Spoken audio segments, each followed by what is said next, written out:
And that's why we were happy to do this video, because people are wondering, like, does this stuff still work? We're in the middle of a pandemic. You're talking prayer, meditation, manifestation, all of these things that we were talking in 2019. Like, for instance, I started the Powerful Manifestors group on Facebook late last year. And, 2020 hit. And for all of you that's saying, like, man, when things go back to normal, Chief, what you know as normal ended in 2020. It's never going to go back to quote unquote normal. Like, there's something new that is forming right now. There's something new that's on its way. So the old thing that we used to know, the old way of communicating, the old way of gathering, the old way of disseminating information, all of that stuff, the old way, it's gone. The old paradigm is shifting out. There's a new paradigm that's shifted in. And if you're not able to adjust to what's going on in the new paradigm, then you just won't survive. You might as well, I'll leave that alone. But you're not going to survive. But if you are flexible enough, and how are you flexible? You have to be flexible in your thought. You have to be flexible in your movement. You have to be flexible in your acceptance. And you have to accept certain things as just a reality. Like, period. But so let me get to it. So again, I don't talk to one particular school of thought or one particular religion. But we're gonna get into a few of those today. But know this: there's a number that's always talked about, and that number is 144,000, right?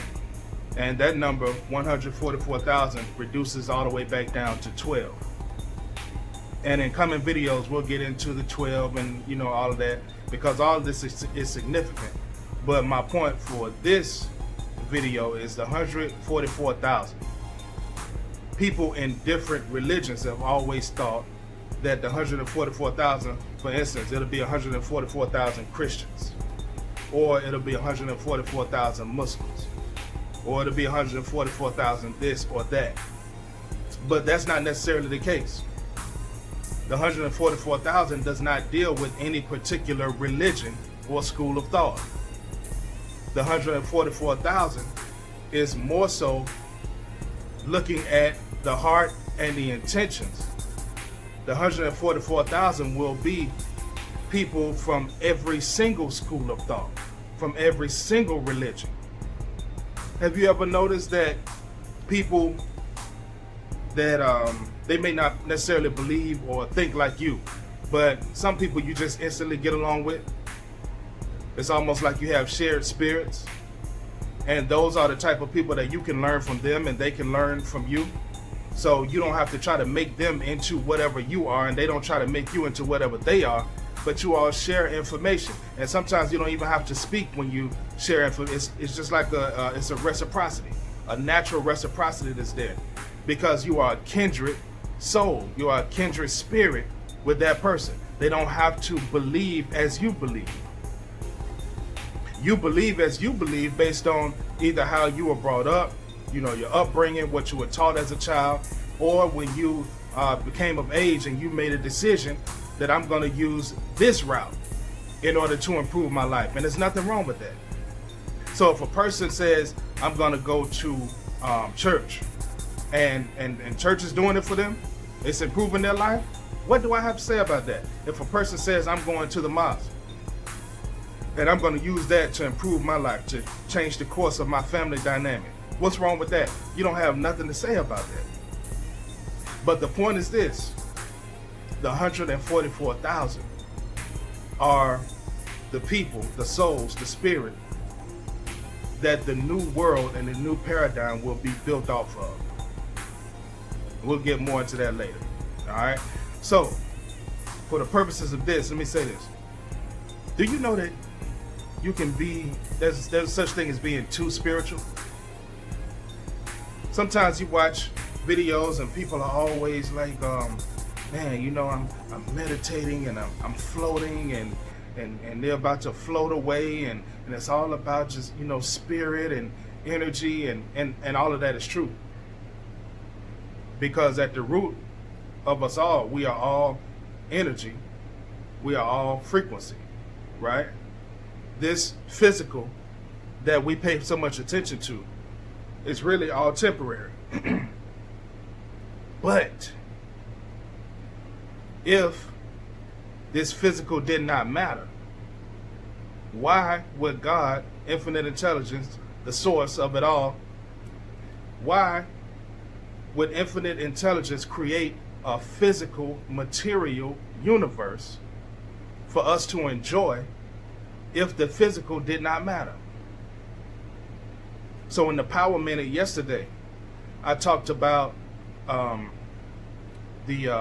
Holy Trinity of self, mind, body, and spirit. How you can't do one and neglect the other two, or you can't do two and neglect one. And then I said if all three is messed up, then everything is just shot to hell. But they work in conjunction together, and you cannot negate the importance of one or overly emphasize the importance of another to the detriment of the third one. No, they are all equally important. And if the spirit is not right, then the mental cannot be right. If the body is not right, then the spirit can't be fully manifested, as great as it would be, if the body isn't working in optimal condition. We have a tendency as humans to pick and choose the part that's our favorite. And then we overdo that. So if I'm good at working out, or if I'm, like a physical person, then I'll overemphasize the physical part, and I may leave the mental part. Or if I'm a real brainy or a smart person, I'll overemphasize the mental and then just let the body go to hell. Or if I'm an overly spiritual person, you get what I'm saying. We pick and choose the one that we like. We overemphasize that to the detriment of the other. But there is a such thing as being too spiritual. There is a such thing as being so spiritual that you neglect the material world. Nothing wrong with material. As a matter of fact, there's a lie, and it's an unwritten lie that's told in most religions. It doesn't necessarily read anywhere that you're more righteous if you're poor. But that's like the unwritten rule. That's the unspoken word. That's the unspoken law. So if you do the demographics around the world and look at the poorest countries on the planet, the poorest countries are the ones that are the most religious. There's something about the overemphasis and the misunderstanding of religion that causes the country and causes people to it have a tendency to make you go backwards rather than propelling you forward. There's nothing wrong with material. There's something wrong with being materialistic. Materialistic is when you value material over human life. You value material over principle. So you'll kill for, something material, for a thing, something that has no life. You'll steal. You'll scheme. You'll plot. You'll do somebody wrong. That's called being materialistic. Anything that you take out of its proper context, you can take anything too far. Anything that you take out of its proper context is wrong. Right? Wrong, right? So here's the point. There's nothing wrong with material. There's nothing wrong with wanting material. And if you have material, there's nothing wrong with seeking better material. Like if you have whatever type of car that you're rolling around in, there's nothing wrong with wanting to improve your car. Whatever type of clothing you have, there's nothing wrong with wanting to improve your clothing. There's nothing wrong with wanting a better house. But in the world of spiritualism, in the world of religion, we're taught, and like I said, it's not It's not told to you, and it's not something that's written out. Other than, scriptures like, they misquoted. People always say that money is the root of all evil. But it didn't say that. It said the love of money is the root of all evil. And what that means is, see, money is an inanimate object. Money does not have life. Like you can replace the word money with anything in that particular scripture. Like the love of a car, the love of anything that does not have life. If you love that over life, then that is the root of all evil. But you can also say that poverty is the root of all evil. What's the reason that crime is up in certain areas? Poverty. Being broke is the root of all evil. So we'll come back to that. Now, religion. There's nothing inherently wrong with religion. So we go to the root of the word, religion. You have R-E, which means to again, right?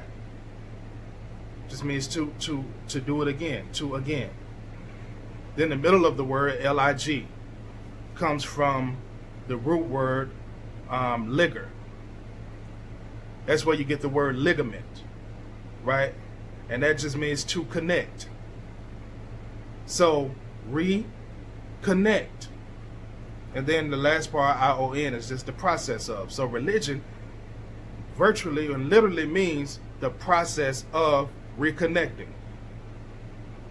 Or to connect again. But here's the question. Connect to what? Well, people will tell you to connect to God. The question is, what God? Where is God? How does God express himself? What form is he in? And this is where people get tripped up and messed up at. You spend so much time arguing over who and what God is. And really, you're not arguing on behalf of quote unquote God. You're really pushing your ego. It's only the ego that causes you to argue with another person to try to force them to believe in the concept of God as you believe in the concept of God.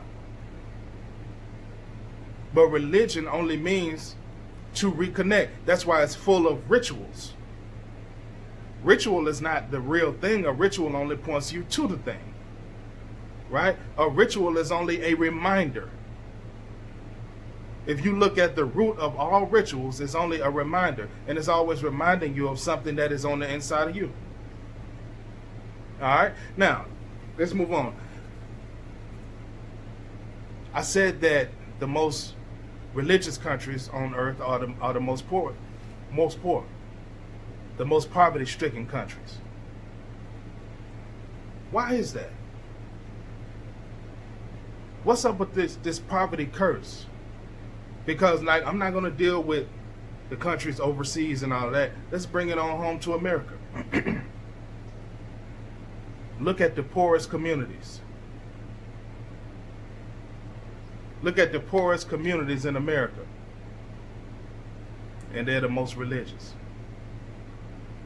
Look at the poorest communities in America. They have the most religious edifices. They have the most buildings that are dedicated to the quote-unquote worship of God. But the community all around is falling down. Is there any connection to that? Now, I'm not throwing stones at anybody, any particular religion. I don't have time for that. I'm just asking us to think critically. Right? And again, there's nothing inherently wrong with religion. It just means to reconnect. To reconnect to God. Let me get a little drink of water. Excuse me 1 second.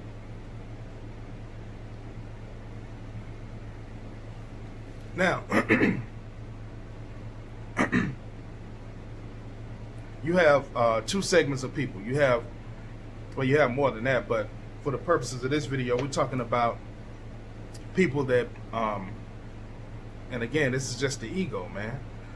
Like you have one segment that says pray, you have another segment that says meditate. When you take both of those to the extreme, they argue against each other. They argue against each other. And it makes no sense whatsoever, because really, these two practices go hand in hand. Both of them deal with frequency and vibration.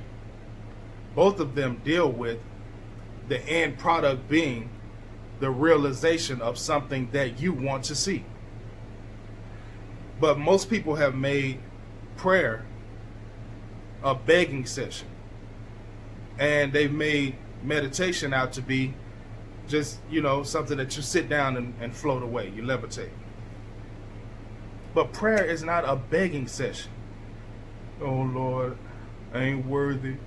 Just please help me do this. Please help me do that. Please help me pay my bills. Please help me tie my shoes. Do you realize some things you don't even have to waste God's time with? When you feel silly asking him to help you tie your shoes, when he's giving you the ability. See, when it says if you read the Bible, if you read the Quran, if you read all scriptures, they tell you that you were made in the image and likeness of God. So when I look in the mirror, I see my image and my likeness. That mirror image is not equal to the real me, but it is, when I look at it, it is me. So here's the point. He's gifted you already with the ability to take care of most things yourself. So there's a parable that says, when you have done everything that you can do, when you've done everything that you know how to do, and it's in line with the will of the universe, then it's incumbent for God to step in. But first you have to do what you got to do.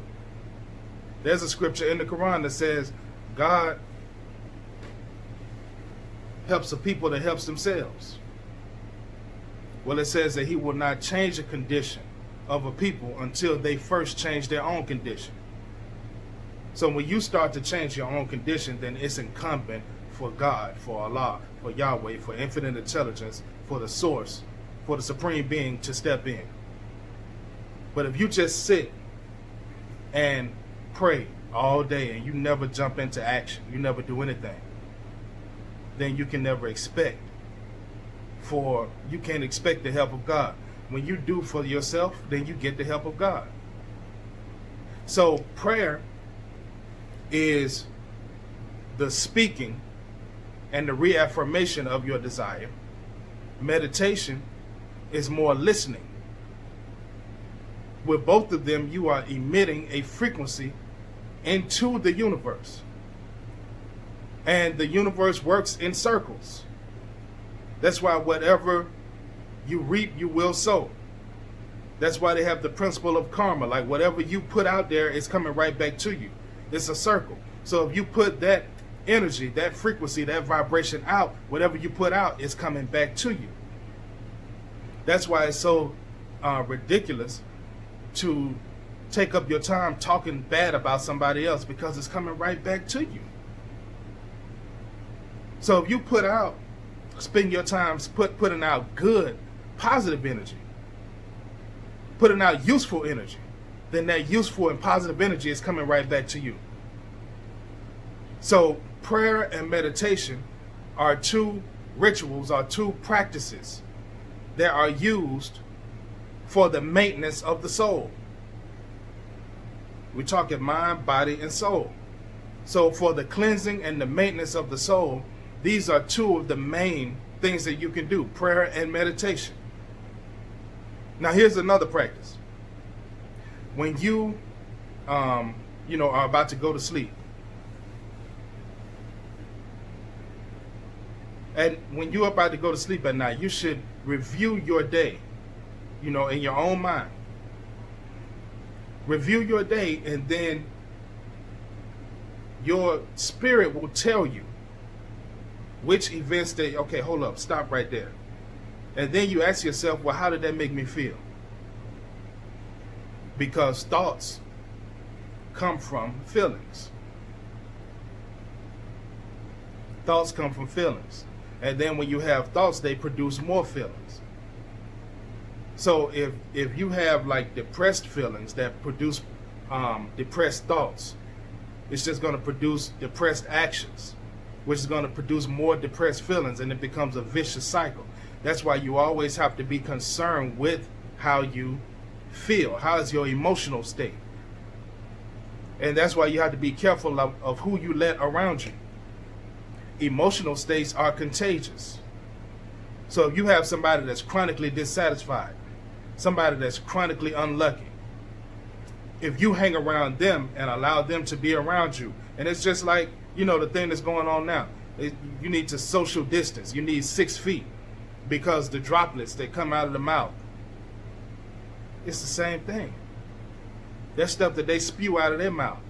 If you allow them in close proximity to you and to have influence over you, and anybody that you talk to on a regular basis has a measure of influence over you, when they put that into your ear, it sends that frequency, that vibration into your bloodstream, and pretty soon you start looking like that person.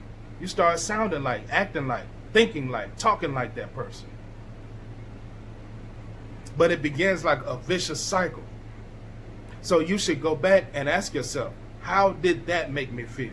How did this person make me feel? When they said this, that, and the third to me, how did it make me feel? And when you examine it and find out how it made you feel, that will tell you if that's a person that you should spend time around. You should always try to spend time around people that bring your vibration up, people that bring your energy up. But people that's always complaining, people that's always pulling on you and draining you of your life force, those are people that you got to get away from you. All right? Now, so prayer and meditation are two things that you can do for the cleansing and the maintenance of the soul. Prayer is the art of speaking and transmitting the vibration, and meditation is the art of listening and receiving the vibration. So it's all about vibration, energy, and frequency. But prayer also does this. Now I'm going back to near the beginning of the talk, where we talked about the material universe, the material world. Prayer in most religions, prayer is said on a regular basis. Some religions, there are times set aside for you to drop everything and to pray. But that's training you. That's training you for whatever discipline, whatever type of work, whatever type of business, whatever your goals are. If you are engaging in the regular prayer. And then another thing with prayer is, most of the time you're supposed to state your intentions. Same thing with meditation. You set your intentions first. So it's training you, like in your daily life. You got to set your intentions on what I'm going to do for the day. In your business, you have to set your intention. I'm going to make this much money. I'm going to affect this many people. You set your intentions, and then you go on out and make it happen. But the prayer, the meditation, and the rituals are the things that are training you. They're literally training you into discipline so that you can be more disciplined in your everyday life. Get out of the ego. Stop trying to tell somebody else, oh, you're doing it wrong, or you're not a true this, you're not a true that, because you're not doing it the way that I say you should do it. Or the way that I read it and I interpreted it as this, so you're not doing it right. Forget all of that. Nobody got time for that. The point is, it's training you for your discipline. So I'll close on that. The only way for you to make progress, not just in the old dispensation of time, but in this new dispensation of time, we got to up our discipline. So whether you believe in prayer and meditation or not, you have to do something. You have to do something that will, on a regular basis, that will get you trained, that will train your mind toward setting an intention, making the intention happen. Set your mind toward having going into action at a certain time of day, certain periodic times a day. Like set your intention, make it happen, jump into action. It also teaches you to visualize. And all of these things are steps in manifestation.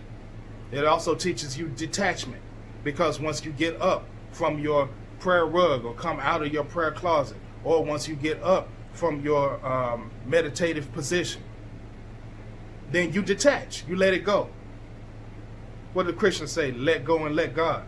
Well, you, whatever it is, that whatever frequency, whatever request you put out there, not begging. You don't have to beg over and over again. And it's like this. If you have children, one of my children, he was real good.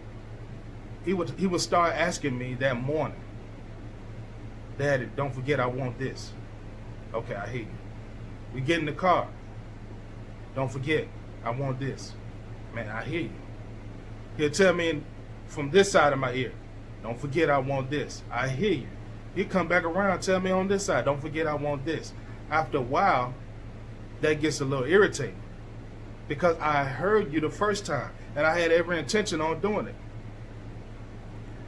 You have to learn how to put the request out and then detach.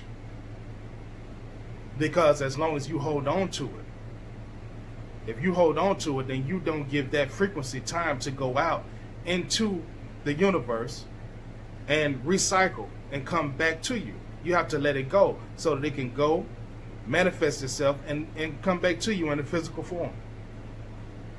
Stop holding on to everything. All right? So, we're going to move on, because I promised that I was going to do something on mind, body, and spirit. So the next section of the video will be on the body, because that's something that we got to look at, especially in a time like this, where you got this thing that they say is running rampant out there. We got to figure out how to increase our immune system. But remember now, this holy trinity of self, mind, body, and spirit, or mind, body, and soul, it works in conjunction, right? They work in conjunction with each other. So all of them have to be healthy. But the next one that we're going to go into is the body. All right, so be on the lookout. Subscribe to the page, Destiny Manifest. Be on the lookout for more videos. If you subscribe, then you'll get the alert. Set the alert so that you'll know when the new video comes out. Of course, the alerts will tell you every day. We'll have the Daily Power Minute. We're going to do that every day for at least the next year. So that'll be every day, but we're also doing a lot of videos. We're going to start doing our courses on manifestation. We're doing our courses on leadership. We're doing our courses on communication. We're doing our courses on relationships. We're doing a bunch of stuff, man. So subscribe to the channel. Stay tuned to us. All right? And send in, make sure you like the video and comment on the video. And definitely feel free to send your questions in. So, peace and blessings.